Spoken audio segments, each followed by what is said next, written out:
This is the Average Guy Network, and you have found Home Gadget Geeks, show number 561 with guest Marv Bee, recorded on Feb 2nd, 2023.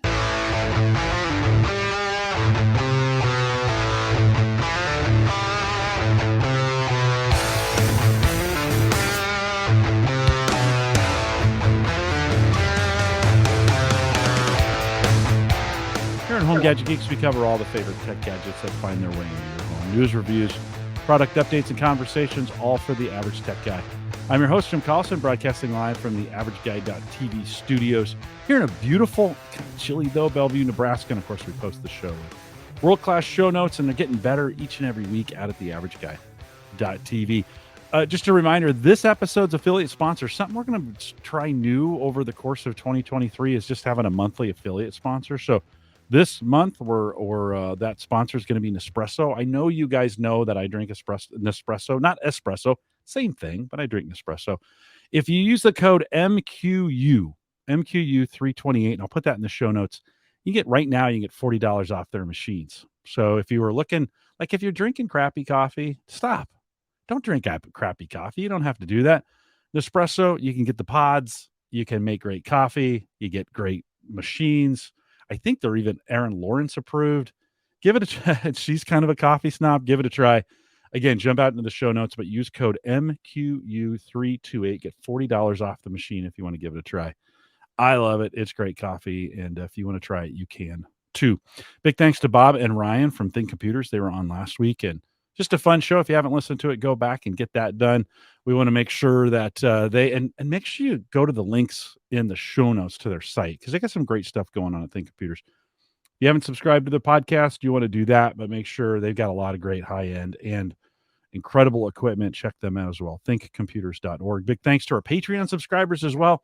If you're finding value in this podcast and you want to give it back, join our team on Patreon, theaverageguy.tv/Patreon can get that done as well.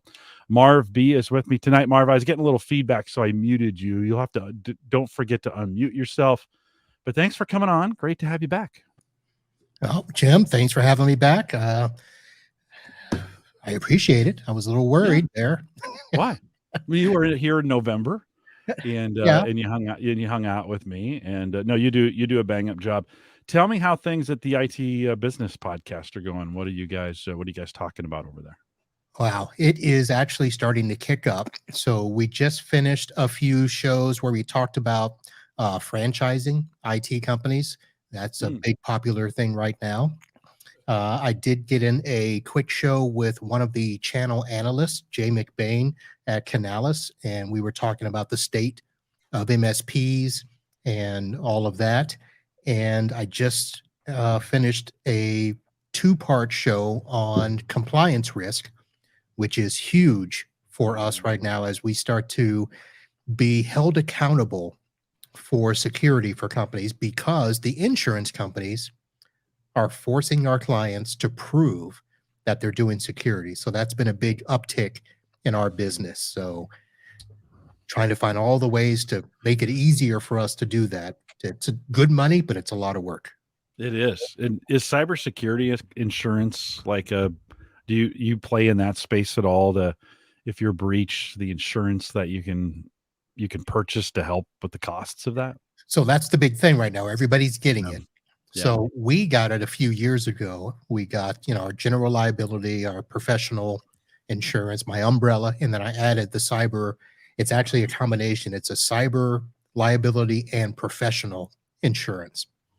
And all of the companies now are starting to get that offered to them because of the amount of ransomware that's out there, the wire frauds and that sort of stuff. But what's happening is they're starting to be held accountable for what they say they do, because a lot of people would just check off the box. Yeah, we use secure mail. We use 2-factor authentication. Yeah, we back up. Well, for a couple of years, insurance companies were paying for people that would have a breach, but not have a backup like they said they did. Or they would be, hacked through an email without security awareness training. So now they're starting to do that. And the reason we're doing a big push, so my company, I can say a little bit. So we almost got sued by a client that wasn't under our full management contract. So we had started to do stuff with them, and we had been telling them that they need to up their security. We made them do a risk analysis. They failed like 98% of the analysis. Mm-hmm. And so we were waiting to sit down and talk with them, and they didn't want to spend the money, and they didn't see the big deal. They got hit, and they lost some data. They didn't lose everything. We got them back up and running. And then they tried to, they didn't have insurance, so they tried to come after us. And luckily we had, not only our insurance, but they had the attorneys that pushed back and said, well, you had your risk analysis and you didn't do anything. Mm-hmm. And Mm-hmm. this was a law firm. And they said, well, according to the state of Florida, you're supposed to have this stuff already. So all of this stuff started kicking back. So all of a sudden they got super quiet, and we've not heard anything for a couple of years, but they could still come back and do something. But that's a big deal. Bad, so yeah, it's a big deal. My wife works for a mental health clinic, and they are providing a contractor to another company, and that company's requiring that they have cybersecurity insurance. And we are constantly at Gallup, we're constantly testing ourselves. So I get emails from time to time that are internally created, but they're will I click on the link, basically, and so we're supposed to send it to a special email account saying, hey, this is spam, or this is a potential threat. It does make a difference. Like when your internal, like when you're on the hook for every single email that's coming in. And, we do that awareness training, like, checking the address and the content of it and what's it look like, and is there misspellings in it, and all those things that are required to tip you off to one of these, phishing schemes. You start looking, you get a little more savvy about checking every single email that comes in. Like you start thinking about it. So it does work. That's one of those things. Like, when you first start doing this, you're like, come on, like, seriously, do I have to do this? But, our numbers, and I don't think I can say exactly what they are, but they were significant, let's just say. And for the first time we did it. And then on the second time that got cut in half because you got a little shamed for like, hey, shouldn't click on those links. And then the third time, even less. And then we kind of have a regular like learning training, at least once a year, in some cases 2, now I think 3 or 4 times we're going to get refresher courses on this, maybe once a quarter. Then they're constantly testing us through email, because that's right. We're the weak link, right? Humans are the weak link. Yep, we are. What's not a weak link, I mentioned this in the pre-show, but John Biggs sent me this Trogs Coconator. And John, thanks for sending beer. If you want to support my beer habit on the show and you want your beer mentioned, send it to me. Jim at theaverageguy.tv. I'll send you my address. John, thanks for sending those. Appreciate that. And super tasty. He sent me like 4 stouts, and those are going to be super good. One more gift that came over the holidays. It's like I got nothing for Christmas, but Kevin Schoonover sent me this Ember mug and a gift. And if you ever looked at mugs, have you, Marv, are you a coffee guy in the morning? You drink a lot of coffee or tea, hot coffee? I am. And so obviously at the office, I just have my company mugs, and then I started doing my own podcast mugs, and then I collect them just for the look. So, or, kind of like the old shot glass thing. Yeah. So I do collect in that way. So I don't do a lot of drinking out of special mugs or anything like that, but yeah, we have a sponsored one for Ask the Podcast Coach that I use. That's a sponsored mug on Saturday mornings. But Kevin sent this over. Kevin, thanks for doing that. The whole idea is it'll keep your coffee hot for, I think 90 minutes. If you put that in there, and you can set the temperature on the app.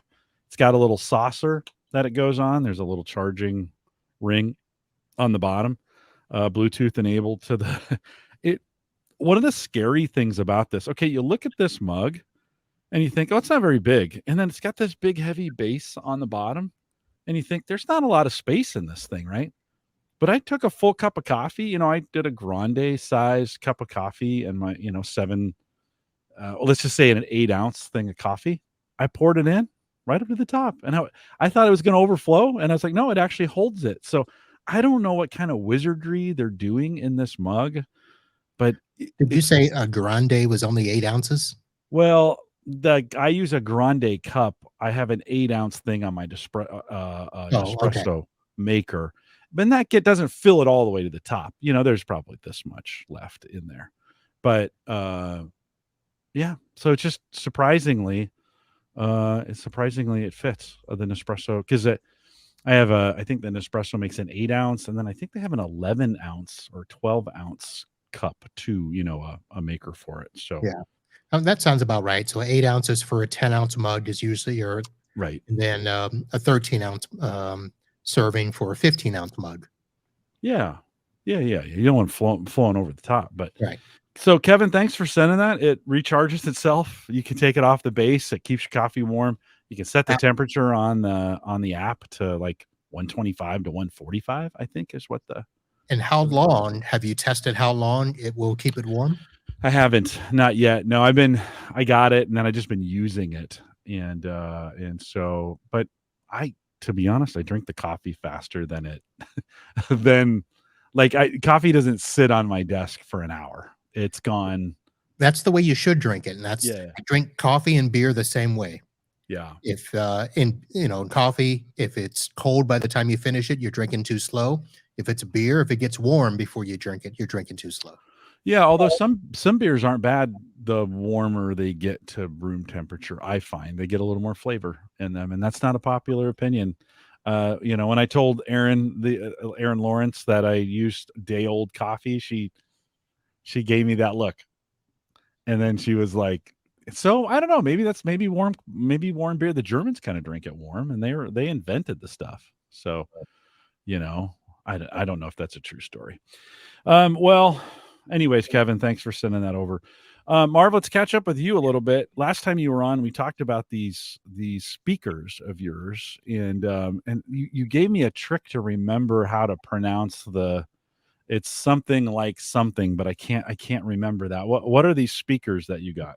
Well, these are the DIO DIO speakers, and our friend Akarsh Vinod, who you've had on your show, and yeah, because he must have told me that it's DIO like audio without audio. That's what it is. All right. Thanks for doing that. Yeah. So I went ahead and got them, and they're not Bluetooth. They're wired in the sense that they have to have a power source. Yeah. But they don't work over Bluetooth. They work over Wi-Fi. And I got a set of 3 because they're multi-room speakers. And I actually do have 3 set up. I just didn't set up my phone. And I've got them right after Christmas. And I played with them, and I had him on the show to give him kind of a review and talk about it, find out how his, Indiegogo campaign went and how his sales are going. And to be honest, they are great if you're just wanting to have music, in your house, in your multi-rooms. They sync really nice. So it's not like you're going to be off, a half a beat if you walk from one room to the other. Yeah. And they are very clear, even when you put them on high. The downside, though, is they don't go very loud. Oh. So you're not going to be, having a house party with these speakers. But they work pretty well. With 3, how far up are they? One in each room? Tell me again. Maybe you said this, I wasn't listening, but one in each room, or how do you have them configured in the house? So I have them, like, I'm here at the office. So I've got one in my office, which is on the other side. I've got one out in the lobby area, and then I've got this one in here. And I mean, it fills the room with music. It's just, like I said, you're not gonna get loud. But in terms of how far apart they can be, literally, as long as there is Wi-Fi access, that's all you need. There they are. You bought the 3-pack. Did you take advantage? He gave me a discount code for those. Did you? I did. Okay. I did, and I think a couple of my listeners also did so because Oh, they good. Good. Yeah. Yeah. I hope he does well. I mean, he was back on the show in July at this point. I hope that's going well. It's good to see their shipping. It's good to see they're yep. real, of all the things that could go wrong during Well, COVID and they had a parts lot and of some stuff of those go things. wrong. He did tell me they did have some shipping delays. They had, Yeah. the same supply chain issues that everybody else was having, and especially because he was competing with some of the other products that are already in the market Yeah. that were Yeah. selling, 1 million units. Hmm. So when orders came in, the supply went to the million unit order before his because his was only a couple of thousand. You think for an office, like a work office, that'd be those would be because, you're not going to want to blast them or blare them at work Right. for the most part, right? But you could, most offices have Wi-Fi across. They may be large in scale. You could put one in there and use them like a portable, Muzak. Yeah. Remember back in the day? Would that work? Something like that work for Yeah, they that? do. I think in the office they would be good because, like I said, they don't get loud, but they're clear. Hmm. And the one thing I would probably say is you're not going to want to tie this to a phone or Yeah. something that you're going to change all the time. They're not like Bluetooth, so it's not like you just click them and they come on. Yeah. There's a little bit of configuration, and it actually took me a little time to figure it out because I never used the Apple Play thing. Hmm. So you actually have to go into your Apple Center in your settings, and you actually have to select each speaker because you can play them in split mode, which means you can use one speaker, somebody else can use another, Mm. or you can group all three together. And it takes a little bit of figuring that out when you first start it. Mm. Mm. Well, good to see that it happened and that you've got them and that you used them. I'll follow up with them and see. I'll try and get him back this summer and see how things are going. He's kind of a gadgety guy, anyways, and so Yes. we got to have him back on, catch up with things that are going on in his world, maybe beyond even what he's doing from a business perspective. I think of those. I did a few of those last year. I had a the water purification company on Yeah. that Yeah. came on and did some of those. Should go back. I did quite a few of those. I should go back and see how those guys. I did on my own website, and I don't know if you have a broken link checker for your website. If you get a regular, if you get a regular report on your website when links get broken, do you have something like that? I don't get a regular report, but I do have a site that I go to and will scan my site from time to Okay. time. Yeah, WordPress has a broken link checker and it in your dashboard it'll say, "Hey, you got this many broken links." And so I can kind of keep track of, you start seeing companies that we'd had 5 years ago on here that didn't make it or whatever. They've changed their website in that. And so it is kind of a way to kind of track, is things still working, are they not working, some of those kinds of things. Well, it's good to hear that's working. You've been using Synology, and of course that's a super popular box um in this community. We have a lot of folks that have gone QNAP or Synology. We were born out of a Windows home server, the home server show, and a lot of the audience still dates back to that show. They were listening to us on that day, finally kind of put home server show to rest and the home server show forums to rest over the holidays. I kind of since home server, I didn't make the Synology jump. I mean, I've kind of quit. This is not totally true because I have a Moro data box that I kind of use as a NAS. So this isn't totally true. But do we really need a NAS box in 2023? Can't everything just be in the cloud, Marv? So I still live in a world where a lot of my clients can't go to the cloud yet. Mm. They have business applications that still have to have physical servers, and the types of files that they use, they're either too big. I've got a couple of engineering clients where they're in big, huge AutoCAD files. So even though there is a cloud-based AutoCAD, you know, platform, it's just too slow for them. So they're still, I mean, I've got a client that they're buying, $3,000 workstations just so they can pump out their diagrams and stuff. So there's some stuff that still needs it. I have a client that I just did with a Synology box that needed a SQL server. And instead of buying them a big old honking HP server, we put in a Synology NAS. I'm running Windows inside of a virtual machine with that SQL server. It's only 6 users, so they didn't need Active Directory. We're using the built-in Synology directory server for them, and that's also their file server. And what else are they doing? Oh, we're doing their 365 backup, all to that Synology NAS. Yeah. Do you find for those customers you got to go to the higher end with the bigger processor and a little bit more memory than some of Yeah, the I forget what the levels are, but the DS 1621 XS Plus is the one that I start with when I have to do those things, because you've got to have enough RAM and enough processors to do those virtual Mhm, machines.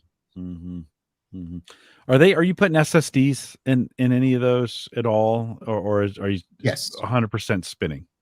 So I'm putting in SSDs when I need to do the virtual machines, Okay. and then I'll do the spinning drives for just, file storage. And you can dictate on a Yes. Synology which drives do what? Do you make like partitions with them then to say like, hey, take these two SSDs, rate them, and then I want you to put stuff on here, and then the rest of the data is going to live on the spinners. Yeah, they're called storage pools. Okay. And that was probably, I mean, there's actually several reasons why I decided to go all in with Synology, but being able to set up those storage pools and expand as you needed to was basically it. And, of course, when you first set up a Synology, you install the OS, and I don't, you can decide which storage pool is primary, and then you can set up additional storage pools for different apps, different features, and things of that nature. So for the most part, I always start with 2. And for the ones where I put on servers and stuff like that, those are going to be in the solid state drives, and then the spinning drives. But I always go with the higher end. So when people talk about spinning drives, Western Digital is probably my go-to, and they've got the basic Western Digital Red, and then the Red Plus and the Red Pro. Mhm, Because most of my clients are businesses, I go with the Pro. So mhm, it is a little more pricier, but they're more stable and better performing drives. Yeah. Do you have a size that you prefer when you're putting those in? Something you kind of go with that's like price for performance, but it's like going to be enough storage for them for a while. What are you outfitting most of them with? Depends on the clients. I mean, I've got Yeah. some where we've got, they don't do a ton of stuff, so I can do 8 terabyte drives for them. The SSDs, I'm either doing a 2 terabyte or a 4 terabyte, because just to put the servers on and the virtual machines, they don't need a lot of space, and their files will stay on the spinning drives. I just did put in what was it, a 3622. So it's a 12 bay system, Mm. and it's 64 gigs of RAM or 32. I forget how much, but I put 2 4 terabyte drives in for their virtual machine, and I put in 6 12 terabytes. And then I still have room, obviously, to add more down the road, but Yeah. we configured them with 50 terabytes of storage Yeah. just to get them started. They're using 20 now, so I wanted to give them room to grow. Yeah, and you wanna have some extra space. That's the hard I think some people are like, "Well, it's just, we only use 2, so let's just put, like, 3 in." And you kinda like, "Well, no, you're probably gonna use more. Let's make sure you have plenty of space," right? Yeah. Bob was asking you which SSDs are you using? So on the higher Western end Digital? models, this has changed since I started using them. Synology has actually made it to where their higher end models, they only have a certain amount of drives that they will say are compatible. Mm, So on their approved list. Now, for the most part, most drives will work, but you're just going to get a warning that they're incompatible. And if there's ever any issue, Synology may not help you if you don't mm. have a drive that's on their list. Yeah, So for the higher end drives, I've actually just stuck with the Synology models, which I think are just really rebranded Hitachis. okay. But again, for my business clients, I'm just like, look, stay on the approved list, because if I'm not here or you guys decide to leave me and you want to get support, you want to be able to get it without any issues. And are you putting two SSDs in and rating them together as well, or are you just going with a single SSD? No, two. We're doing Two. RAID 1s for the virtual machines. Okay, good. Yeah, so you're raiding the spinners. You got them all set up. If any of those drives fail, have you seen many failures inside of Synology? So I have not, Okay. but I've been paying attention to the forums, and there are very few people that talk about drive failures, but the ones that do are dealing with these off-brand drives. They're dealing with the cheaper drives. So I just tell people, look, just go with the name brands, first of all. Even in the lower end models, if you stick with, on the lower end models, you don't have to get those compatible drives. So any will do. But I tell people, just go with Samsung for your SSDs, and even your NVMe RAM that you can buy. I'm doing Synology RAMs for those, but on the higher models, it's all Synology. Do they allow you to increase the RAM by using NVMe drives? Then Yes. Is that the okay? Well, what it is, it's kind of like a cache drive system. Yeah. Okay. So not technically the RAM that they've installed their own RAM in there, and then so there's you RAM. can use NVMe for cache. Correct. There's Yeah, RAM, okay. there's cache, and then your drives. Yeah, the Drobo had something similar, right? You could put a cache drive in there, and it would write to that first. Although for your SSDs, those speeds are going to be pretty close. They're a little bit slower, a smidge slower in some cases. But then for what you're doing, do you think? All right, so that's the enterprise side.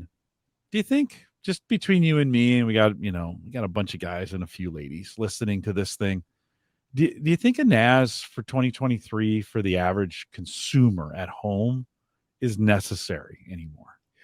I don't know if necessary is the right word, but there are a lot of convenient things that I'm starting to use. Now, I've not put one in my home, but I've started to use some of the home things here at my office. For instance, I just installed the Synology Photos app so that I can back up, the photos from my phone and not have to buy, Apple's additional storage, that sort of a thing. We're going to be doing the iDrive for a client here soon. So that's something that I want to test out. And that'll be something that I'm thinking I could use here for my office and at the house. If there's files that I want to access, at home and on the road, I'm probably going to use the iDrive or Synology Drive for that. So there's some things. And then I'm going to look at some streaming options. I was listening to your show a few weeks ago and talking about the channels. Yeah. John And Banks. Yeah. I'm kind of not really sure. I've never been a Plex guy or anything like that, but there's a lot of applications that may work for the home because the cable bill's just getting more and more expensive. So Well, the streaming bill is getting, in some cases, more expensive than yes, the cable was, or it's getting close. Yeah. Listen, I think it's really nice. I think for most tech guys and ladies, it is nice to have some local storage close by that's backed up, redundant. You still want to push that to the cloud for backup and some of those kinds of things, but there are moments, I think, when you're doing audio or video editing. CAD was another example. If you're doing CAD locally, any of those situations where you need those files quickly, right? Now, I mean, in some cases, a producer Bob out there, his internet's he's in Canada. He gets some of the fastest speeds I've ever seen ever. And really, his cloud storage could be local, right? I mean, that it's those kinds of speeds for some people. So yeah, it's interesting. I do kind of miss having a box, I have one, but it doesn't allow this Moro data box that I have. It's got a terabyte of super fast storage in it, but then it keeps track of what you use. And if you're not using it, it just dumps it off to B2 backup and Backblaze. And if you need it, it just grabs it. So like if you call it, if like, hey, I need this file, whatever, it just goes out and grabs it and brings it down. That's the cool. stuff you use most often, it just keeps. Right. Well, the chances, and it says a terabyte, but it really is about 750 gig, right? Because it keeps space around for itself. Okay, that's just a product that's designed for the enterprise, whatever. That was, they gave that to me to use. It's been a great product. Um it's an interesting concept, right? Because you think like I'll probably never really use more than 750 gig of files that I need locally. So that kind of seems right. And then just push everything else to super cheap backup. And if I need it, I can go grab it. And I'm never going to go grab them all at once. Although I did do that when I spent a whole bunch of money on that backup because I did the mistake and I tried to pull it all down. Yeah. I don't know. Any thoughts on that as you think about that scenario? Well, I think that is going to be the way of the future where, that's how we're going to operate, where there's going to be this sync that happens back and forth. Yeah. I- um, what is it? The Microsoft Drive is doing that where, with SharePoint, you have files that are local and files in the cloud. They're doing Yeah, it. right. But I think what's happening is people are losing faith in the cloud Mm, with, the AWS outages that have happened and even the third parties that they're using. If you don't have access, you don't have access. I mean, there's right. nothing you can do about it. So I think the ability to have a little more control with this Synology, even though Synology is the same thing, they've got this whole C2 environment where they're going to do all the same stuff. They're going to do backup storage, they're going to do syncing, they're going to do identity management Oh, with that okay. C2. So Yep. there's a lot of stuff that's happening. I think it's really going to be geared towards, small business and enterprise, but I can see a lot of that moving to the home user because I mean, you can do cameras, on the Synology. Yeah. There's just a lot to do. Yeah. Well, and that's an ecosystem, I chose to go Ring, and that's all in the cloud. And I just went to pay my annual subscription for Ring, and I have 4 cameras now, so I was thinking, "Oh, it's 120 bucks." Oh, they have a cheaper plan. I think it's 100 where you get unlimited cameras. And I was like, oh, "Okay, that makes sense. We'll go on that plan." I'm not keeping any of that stuff, from the Ring side of things. I'm not keeping any of that stuff local. That's not coming here. I've got a dashboard that's got every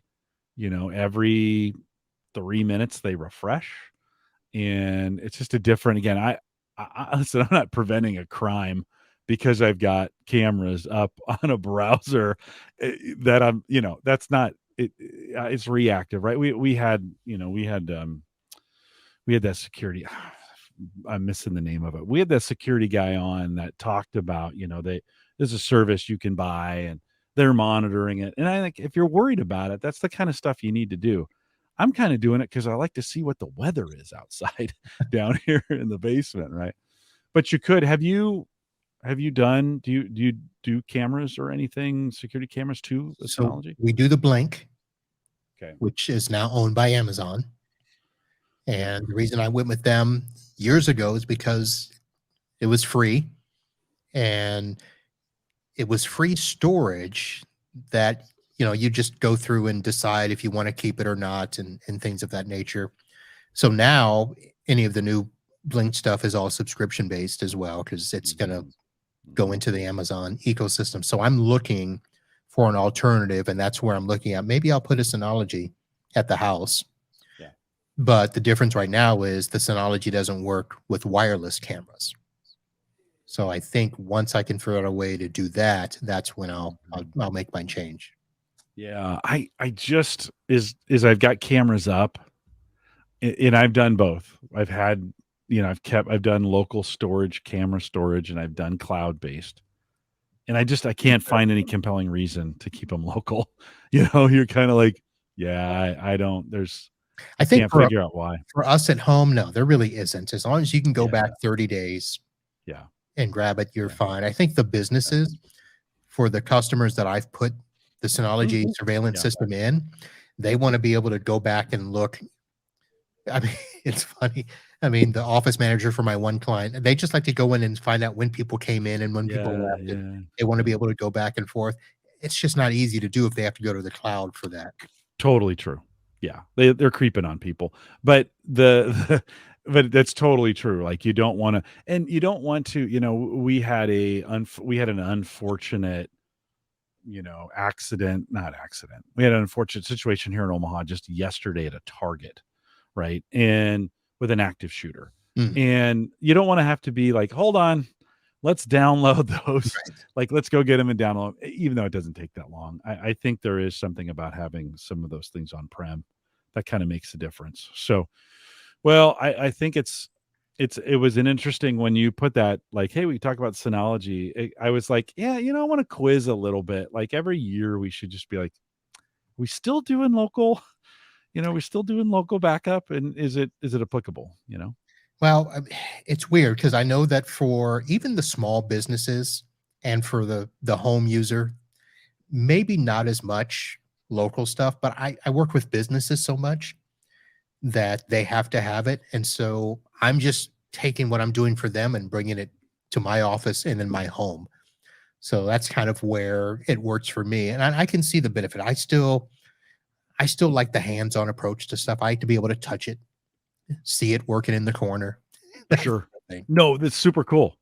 Like I've got a whole bunch. I have 83 terabytes of storage that I'm using for crypto stuff here, and I've got them spread across two machines. I've got them just jammed into machines. I've got SATA RAID cards in there running them and stuff, and it looks pretty cool. But then over the holidays, I got a honey alert that said, "Hey, you can get some Orco 8-bay, non-rated, but 8-bay USB 3 drives." And I thought, that'd look cool stacked one on top of the other with all these drives in there, right? It looked cleaner than it across two PCs. Right. That's like $400. And then you're like, yeah, but they're in the current PCs for free. You're like, it would look really cool to have all those drives. At one point in time, my son, I think, has a 10 or 12 bay Drobo that he'd worked for Drobo, and he's got one of those. And you talked about Synology's. What's the max that you've put in from a Synology bay wise? Well, the max that I've put in so far is 12. Yeah. I have a quote for a client that we are looking at doing there. Let me pull this up and I can tell you exactly. I think it's a 24 bay. Oh, that's so good.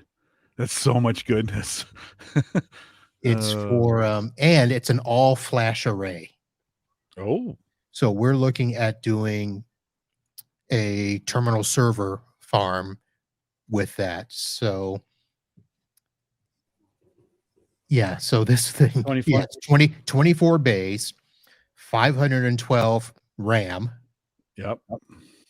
and you can expand it up to 48 bays with the expander model. Yeah. Yeah. Well, I mean, that's from an enterprise perspective. That's not, honestly, it's not that much space. I kind of think about, thousands of users using, and they like, you can't tell users today. I mean, there were point in times when we were restricted on email. Like, yeah, you get like a gig. Like a gig? Remember when Seriously? remember when the 5 meg Yeah, attachment size was like I know. I know. huge? And anymore, you can't put those limitations on and restrictions on people. They're making big stuff. Like we're making big documents, we're making big PowerPoint presentations, we're doing big, we're making these big files, right? We're embedding stuff in these files, we're generating it. And I think that goes pretty fast. That would look pretty cool to have. It does look nice, Yeah, but yeah. it's expensive to do the all flash, but they need it. It's a law firm. It's 200 users. Well, it's 150 users, but I'm Yeah, planning yeah. planning for 200, Right. and it's going What's to be that? nice. What's that run? What's that unit run? So Retail. it's I don't remember. I don't, and of course I'm not at the same computer to pull up my quote, but No, no worries. No my worries. quote for them. So it's part of another quote, but it's two of these and something else, and the total quote came to 130K. Okay. Yeah. Yeah. And that includes work and some other Yeah. things, right? Yeah. Yeah. So yeah, it can get, I was this week in our Discord group this week, I've been, my current UPS devices blow the circuit breaker on my generator whenever I plug them in. Like if I were to lose power, and then what I want to do is, I've kind of wired it to the house, and then I got a cable that comes over to the computer area. I just want to unplug the UPSs from the wall and plug them into the generator cable and bring them up. But they're APCs, and APC admits that 2200. no, they're the 1000 models. They're not Oh, even very big. But APC admits that there are some of their units will display what they call leakage, hmm. energy leakage. Well, the breakers on the generators are designed. Leakage means that power is going somewhere else into a human, probably. So pop the breaker, right? So it keeps popping the breaker. So we did a bunch of research, and Kevin found an article for me, and I found an article. I got to get this double conversion UPS. Those are the ones that are kind of designed, so to speak, where You probably have what, the RS 1000 models? yeah, I think the so. DIO? Yeah, the low end, they were $150, like 150 bucks, right? Not terribly expensive. That's not super cheap either, but they're the desktop models, that have they have the an LCD monitor up front. They're nice. I like them. They work great, right? They just don't work great with my generator. So you start going through this, and there's a next level of UPSs that are $300 or $400. But the double conversions, those are like $900. Yeah. And you start thinking, all right, I'm going to put $1,000 into this UPS. Like, it's a UPS. I think we sometimes think, UPS is $100, 150, maybe $200, right? For UPS.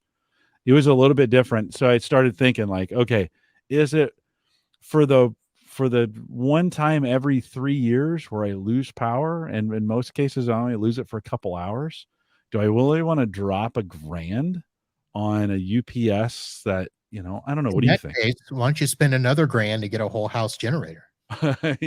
Yeah, well, it's a little more than that. Little more than that. Oh, I you mean, caught me. my generator will, and that was like $1,000 generator. It'll run most of the house, just to be honest. Like, there's a few things I wouldn't run. Like, I wouldn't run the stove off of it. I could. It's got a 240 connection in it, so I could run the stove, but that's about it, right? That'd take about 75% of it.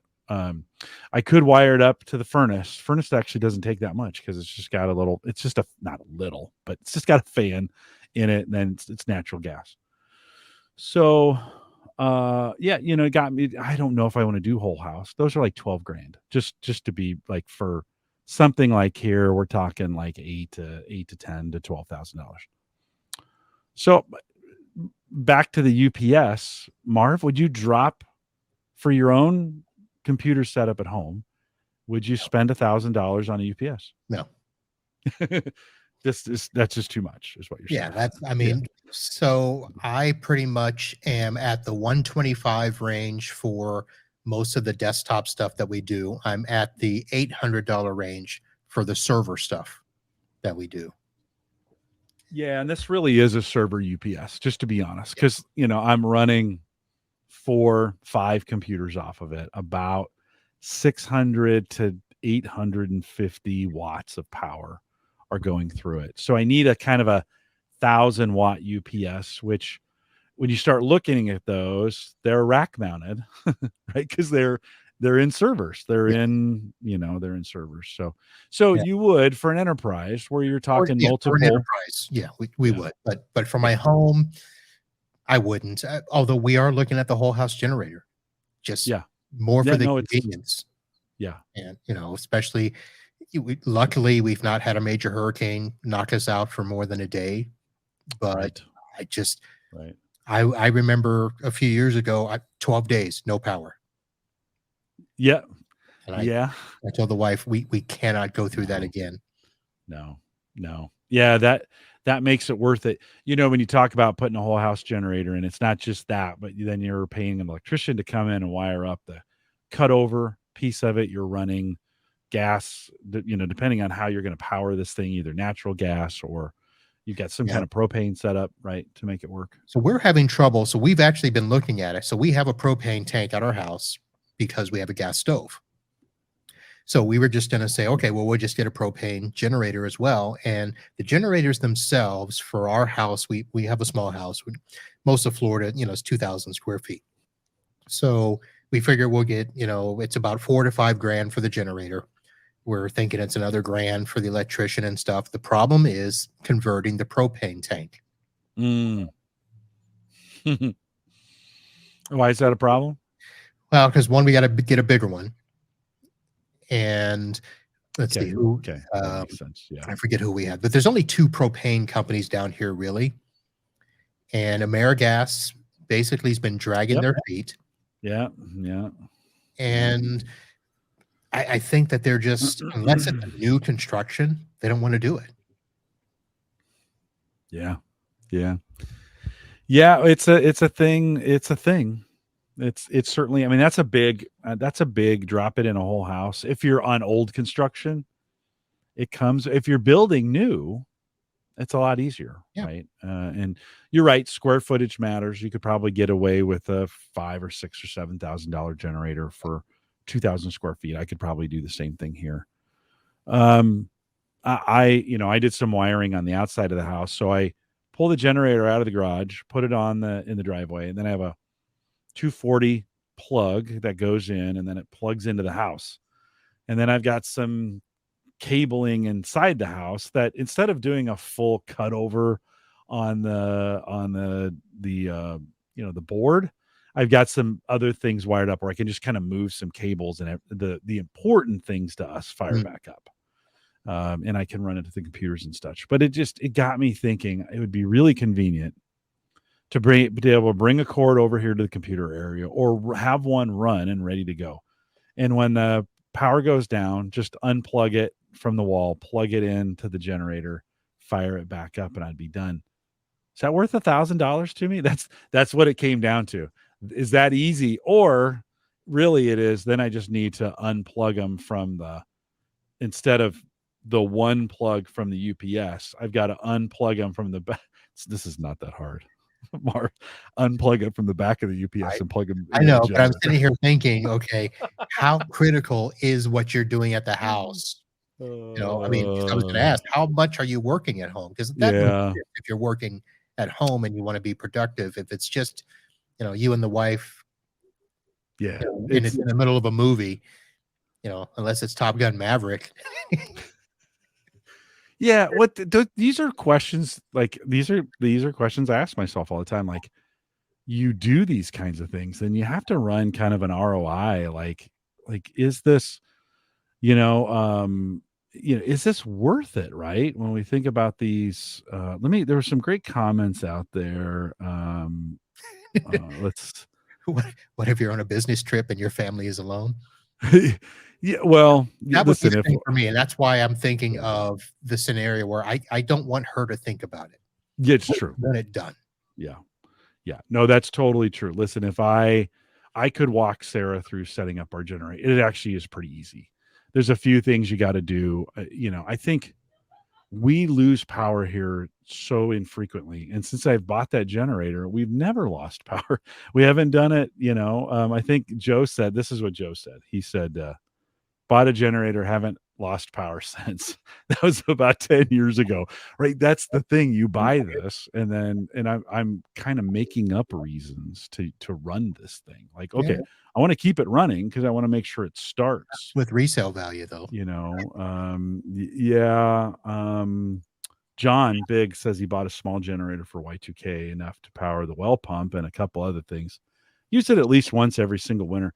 What's great about owning a generator is the neighbor acceptance factor on this thing, because my neighbors don't have one. So when we lost power, I don't know, maybe it was 12 hours worth. I brought my generator out and fired it up, and I said, bring an extension cord. Like, let me run your fridge. Because that's really the most important thing, right? Your food doesn't spoil. So I got gift cards for that. That was pretty great. Okay. Well, we're working on this. I'm working on this topic, this UPS topic. And I don't know if I've convinced myself or not. I think you want to do it. And I think you're just finding somebody.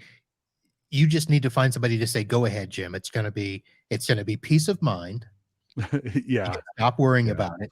Yeah. And just get her done. I do like talking about it though. Sometimes in these cases, like I'm perfect for this because I like talking and talking and talking and But this is talking what and talking. my wife says to me when she's like, all Yeah. right, enough talking. You've talked about it enough. Just do it. pull the trigger. My wife said, just do something. You're right.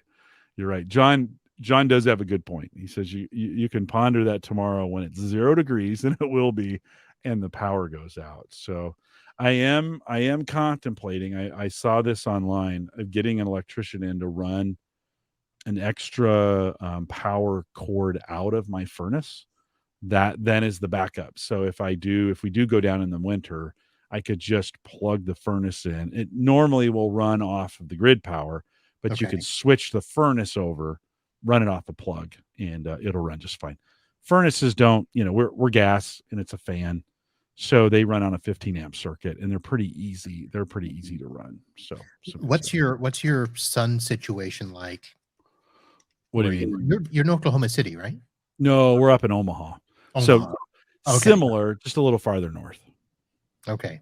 Because the other part of our equation is, do we put rooftop solar panels on? Oh, for sure. And have that compensate for some of the generator where we don't have to buy a bigger generator. Yeah. Listen, my house faces south. It's the perfect. I have the perfect roof for 36 panels. There you go. It's just, you start you buy those, you install them, and and power's still pretty reasonable here, although it just went up in price with all this inflation stuff. It's forever before you break even on Yeah, that's why we haven't done it yet. solar. Yeah. Everybody talks about it, but once we look at it, even with the rebates, I'm like, it's still going to take, I haven't, we haven't paid off our house yet. If our house was paid off, maybe. Yeah. No, But we've right. got about 10 years left on that. So. Yeah. No, it's a good call. John says to Brian, the horror part comes when Jim's trying to talk his family through connecting his made up wiring. Hey, John, easy. My wiring, it's pretty good. I walked my wife through it, and it's it's basically real. I mean, it's all wired in with metal and like you would get in a regular setup. And you just basically flip a breaker and start plugging stuff in. Works pretty well. So hey, I wanted to ask you, you're looking at an HDTV antenna, or you've been looking at those. I installed one of those flat ones a couple years ago up in the attic, and I get varying results with it. Like, I mean, sometimes it's really good and sometimes it's not really good. And so I was kind of hoping you'd be able to give me some insight. Did you go through the process of trying to figure out a good antenna to get? So when we first moved into this house, we actually bought one of the very inexpensive leaf antennas. Yeah, I think that's what I got. And we got some channels on it, so it wasn't bad. But I got to thinking here at the office. So I did not sign up for TV here at the office, and I stream everything. So every football season, I purchase Sling so that I can watch Red Zone on Sundays here. Mm-hmm. But it costs me as much as a cable subscription. Yeah. And then I don't get live local channels. So I thought, well, let me just get an HDTV thing here and keep the one at the house. Well, I bought one that cost me, I don't know, it was $55 on Amazon. It was supposed to be the top rated. Yeah. I hook it up, nothing. And I've got 3 TVs here at the office. So I go to TV to TV to TV, nothing. So then I take it home, nothing. So I get frustrated. So I've been looking and researching HDTV antennas. And I think I came across one that I'm looking at. I need to get to the cart because it's saved in my cart. It's you haven't pulled the trigger on it yet. No, it's the Mohu Leaf 30. And from all the research that I've looked at, it seems to be always on a top 5 list. And that's kind of what I'm going by. I mean, it's only $40, but it's supposed to be a 40-mile range, which I think I need the further out. Now, there's some out there. The one I got was supposed to be 100 miles, but didn't do me any good.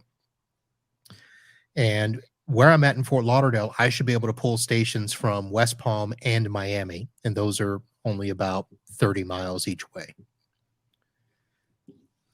But I'm only looking at it for the local channels that, free HDTV. So you said the 100-mile range one, because like that 30, I think, is the one I have. Okay. And so are you saying though, like Mohu also makes a 75-mile range, 4K? Yeah, I didn't look at that one. The one For that I got, $120. yeah, the one that I got wasn't any of those. It was, Okay. it was supposed to be this 480 plus mile range amplified digital antenna. Apparently not, right? It's not. Yeah. But again, my antennas are inside. So I've tried to figure out, do I put the antenna outside on my roof? Yes. Which I can't really do here at the office. I can do that at the house. But I'm still trying to find an inside antenna that I can just stick up either in a window or something and go from there. So yeah, I have a cable that runs up. It's in the basement, right? Everything, the silicon dust HD home runs are sitting down here. It goes into a splitter, and then it goes up to one cable that goes all the way up into the attic. And then I've literally just have it hanging at the peak of my attic. And you would think it's got to just get through shingles. Like that's it. Shingles. yeah. But our Fox affiliate does not come in very well. And I think the Super Bowl's on Fox this year. So I think it is. I think it is. I think it is Fox. So we're going to get Joe Buck and Troy Aikman, right? So the other thought I had was, we have an old dish antenna when we bought the house that we don't use, but it's got all the coax cable running to, rooms in the house. So I thought, well, maybe I'll just attach the antenna up there and run it over the coax, but I don't know how to do that. Yeah. It's a good here. I'll show you the one I'm looking at. This is the one. This is kind of what I've been thinking I would go to. This is the sale out. It's an indoor outdoor. Comes with a pole. Right. And basically what I do is just extend the coax down to the end of the house, install this thing on the end of the house sticking up so it clears everything, and see if that gets me. This is another one of those things. 95% of the time it's perfect, but it's like I'm watching football and then it starts stuttering, and you're like, oh, this shouldn't be, so I don't know. Do you think going 100 and with $120 Motu, that's a little bit better, and maybe putting it outdoors would get you a little bit better signal? So it's weird because I've been looking at them, and of course the reviews, and I know that it's hard to trust reviews, right? But the higher models don't get the good reviews. So I think the Mohu 30 was among the highest rated of a known brand, I guess I should say. Yeah. But the Mohu 50 only got 50% 5 stars. Yeah, I'm pretty sure I have the Mohu 30. I'm pretty sure that's the one I have that's the one I bought a couple years ago. It's got a little amplifier on it, comes down. I plug the amplifier in down here. Right. And I installed 2 of the old school metal ones and I pointed one, because we have 2 TV, 2 major, so Fox is in one area, and then ABC, NBC, CBS is in another area. Right. So I pointed one antenna towards that and the other antenna towards the other one, and I brought them in. No. And they're hidden in the attic. So now I have 3 antennas in my attic. I've got 2 of the metal ones, and we don't use it for anything. So it's not a big deal. And part of me wonders if the cable companies are doing the same thing to the free HDTV that they're doing to the streaming, where they're making it to where we don't want you to use those services. Because that's why streaming is so expensive now. They're all, part owned by the big medias. Every time you go to an app, you got to sign in to your local cable provider, which here, is Comcast or Sling or AT&T. Yeah. Well, I mean, it does make you wonder, like, okay, so I spent 100. Well, I mean, you spend $120 on an antenna like this. I could get YouTube TV for $75 a month. Now, granted, $75 a month, that antenna pays for itself in 2 months, Right. right? And getting the Well, local stuff. so I missed the beginning of your show when you had the guy from Channels on. Yeah. And of course, I asked the question. He's like, "Don't we get this every time?" But so I did go look at it, and I mean, the bottom line is you got to buy a box, but the box only 100 and something bucks. Right.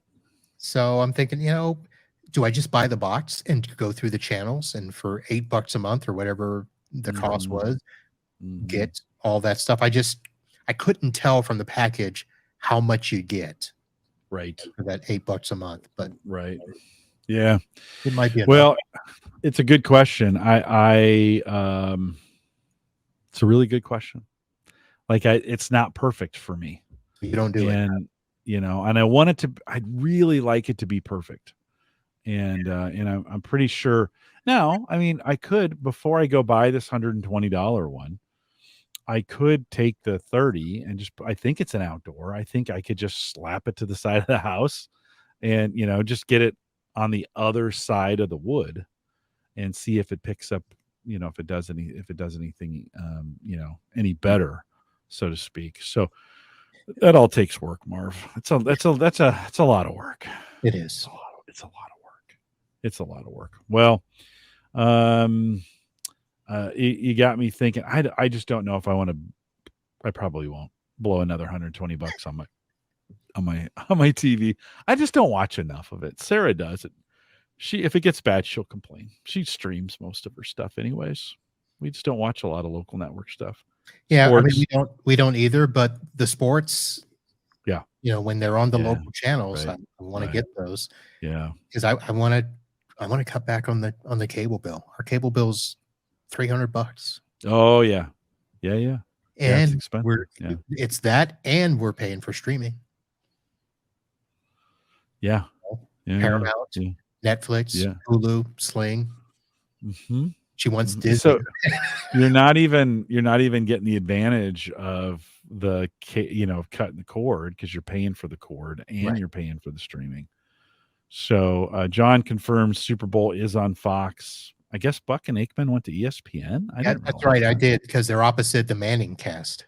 Okay. All right. I didn't realize that. I thought they were still. Is that Chris? What's his name?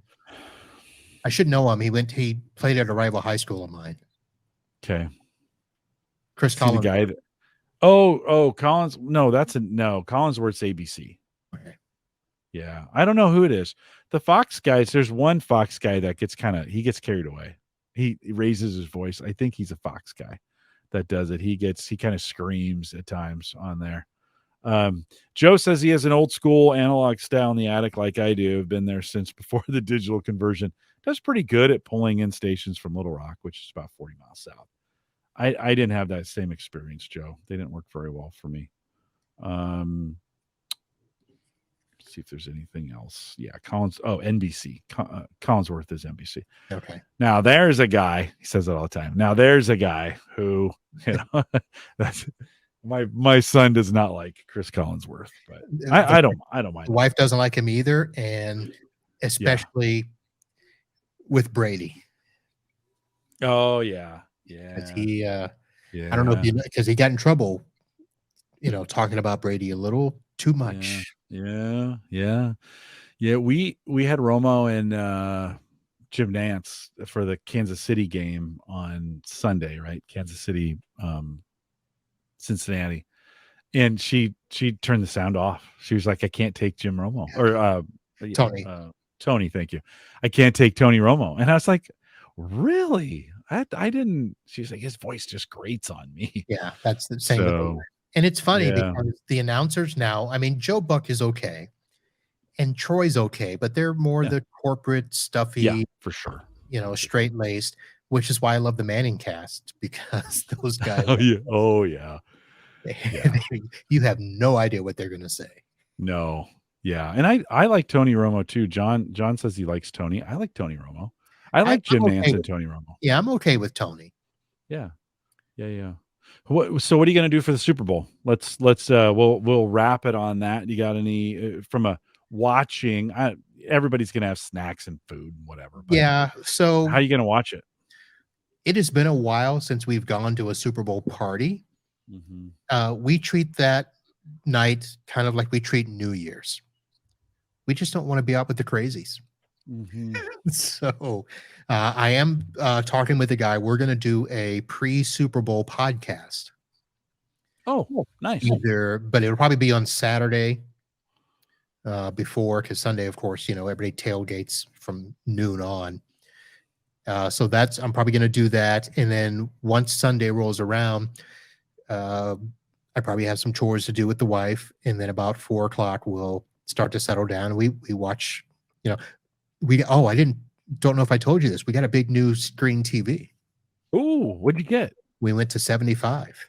Nice. We went from 55 to 75. Nice. Yeah, you were talking about that, I think, the last time you were on. Yeah. Yeah. So How do you like that? 75's good? So I thought it was going to be too big. But of course, now that we've had it for a while, it actually is good. She wanted to go bigger. Yeah. Glad we didn't go bigger. Yeah.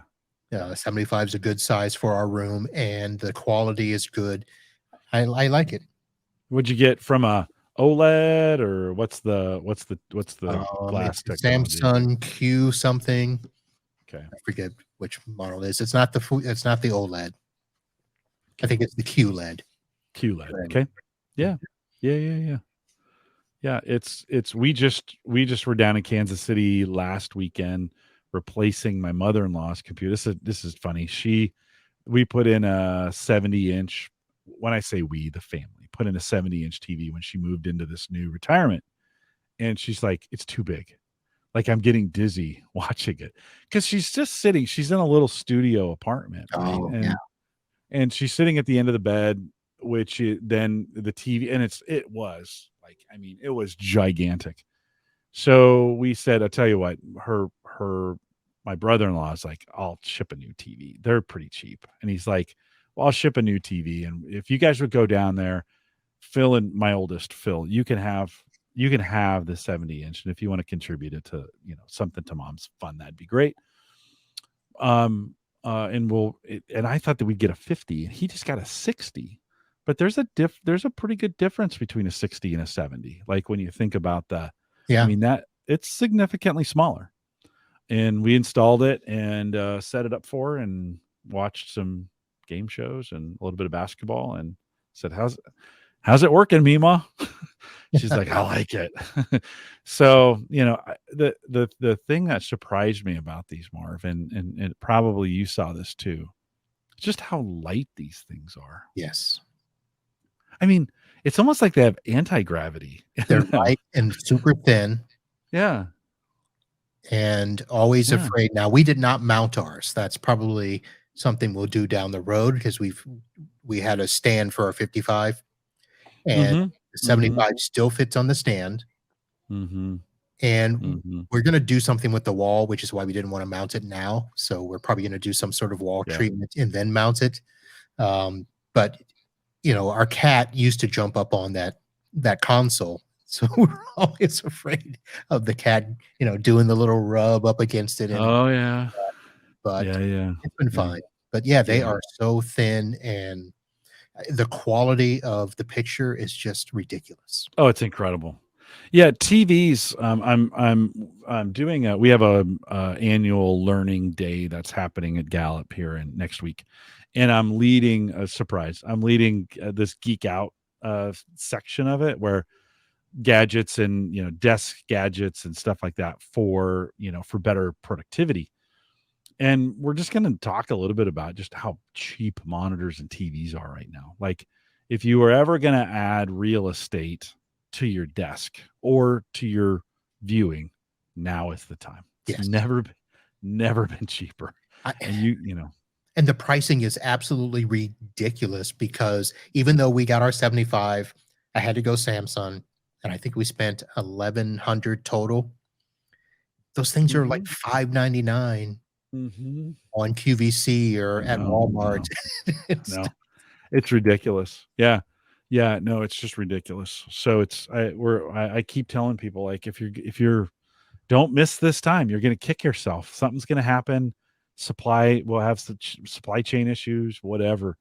Get it. If you're going to get a new TV, now is the time to do it. And that I bought that little 32-inch that goes on the treadmill and goes out on the deck. I kind of split them between the two.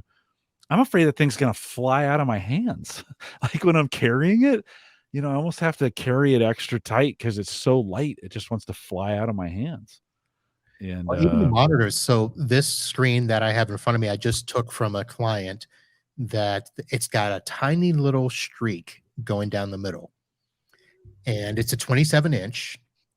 And it is just, I mean, a couple of fingers to pick it up. And so as I'm walking down the yeah, hall, I'm making sure I don't want to bump it into the wall. right on. Yeah, they're just so this 70-inch TV that we're pulling out. We lift it off the wall, and I'm like, whoa. You're like it. I'm thinking it's gonna like just fly out of my hands. It was so light. Two of us, if it wasn't so awkward, one person could carry it. Yeah. You Well, know, it's and funny because when we mounted the TVs at some offices, it's picking up the TV is the easy part, but mounting it on some of those brackets, you need two people to hold it yes, just to get yeah, it on. It's yeah, harder to do that than it is to yes. unpack it and set it. No, you're right. You're right. And they came with they come with little plastic guards for the Mhm. sides. So they're like, don't take these off till you're done mounting it. So you can kind of hold it with your fingers and not, Right. compress on the screen right with it. And we ended up I peeled those off and then we peeled them off the 60-inch and put them on the 70-inch as we were because we hauled that home from Kansas Yeah. City. Fit in the back of the car. It was just crazy. Bob's got a good point. He says if you have a fear of breaking it, you just have to buy a second one anyway. So just buy it now. Bob, that's not a bad idea. So I just we don't know did if I want to. we Yeah, did did that you? when we moved in here because Yeah. the wife wanted one on the patio. So we had an extra bedroom that we wanted to get one. So we just bought two of the same model, 40 inches, for the guest. And then we hung the 40-inch out on the patio. And I had spent so much time researching outdoor TVs. Yeah. And the guy that was doing one of my offices, he goes, "Don't do that." He Right. goes, "If you're underneath the patio and whatever, just buy a cheap TV. It'll last just as long, if not longer." Yeah. Yeah. No, and I thought about installing one out there, but it just gets so cold here, and I didn't really want it up against the house. I wanted it farther out on the deck. And so now it works. Bob, I appreciate that. It works just fine to take it out there when we need it, and then it sits on a treadmill that's not currently working. I think I'm gonna have to get a new one of those too. But anyways, Marv, can you stay around for a few minutes as I close this thing up? Are Sure. you okay to hang out? Well, I appreciate you coming out. Thanks for coming out and hanging out with me tonight. I appreciate it. We always wonder what we're going to talk about, don't we? Yeah, it's always and I never worry about it. I never worry about it. A couple reminders. I mentioned the Discord group. If you want to join us out there, a lot of good conversation going on there. Not a lot of conversation, but good conversation. So if you want to join us in the Discord group, that's probably the best place to do it. theaverageguy.tv/Discord. I kind of went through this whole UPS thing conversation with everybody out there and bust out and Schoonover, and those guys were all super helpful in helping me think through it. I still don't know what I'm going to do yet, but it's good to think through it. theaverageguy.tv/Discord.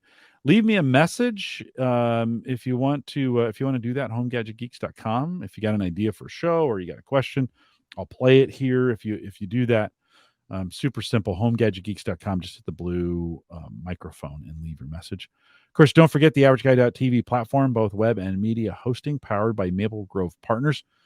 Get secure, reliable, high-speed hosting from people that you know and you trust. Of course, that's Maple Grove Hosting, and Christian does email. I think I'm going to move. I have some Gmail that I think I'm going to move over there. Christian's thinking about hosting Bitwarden. If you caught the last past Bitwarden show, he's thinking of providing a service. It'll cost something, but he'd secure your Bitwarden instance on his servers, and so that wouldn't be necessarily. It's cloud-based, but it's not cloud-based.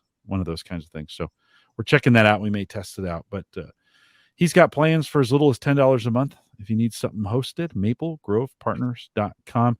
And then I haven't talked about this in a while, but I went back and looked at HelloFresh, and they are now offering, it's crazy what they're offering. If you haven't tried it yet, maybe now is the time. They've really upped the savings. Save as much as $110 on your first 5 boxes, right? The first box is $40 alone. Like, so it's like 40 and then 30 and then 20, 20, 20 on savings for that. But the first box is $40. If you want a free one, just let me know. I've got coupon things. I can get you a free box of HelloFresh if you don't want to do the savings plan that way. But let's check it out. There's a link on the site. Go out to theaverageguy.tv/HelloFresh if you want to try it out. And that, again, that first box is $40 off. Might be worth a try. I mean, if your cooking's getting boring, or if you want to learn how to cook, I learned how to cook on HelloFresh, which is super crazy, but I love doing it. And you might too. Give it a try. theaverageguy.tv/HelloFresh. And then don't forget, you can contact the show. Send me an email, jim@theaverageguy.tv, and we can have a conversation. We are live every Thursday, 8 p.m. Central, 9 Eastern, out here at theaverageguy.tv/live. And we love it. We love it. Great conversation tonight. Marv, great conversation with you, and great conversation from the chat room. Just appreciate you guys doing that. We couldn't do this unless you came out live, and so thanks for doing that. We'll be back. Gavin is going to join from hometech.fm next week, and I'm sure we'll continue some of this conversation that Marv and I had here, and then I'm off the week after that for some work. I have work conflict. But why don't you come out and join us next week live, and we'd appreciate it. For those listening live, thanks for coming out. With that, we'll say goodbye.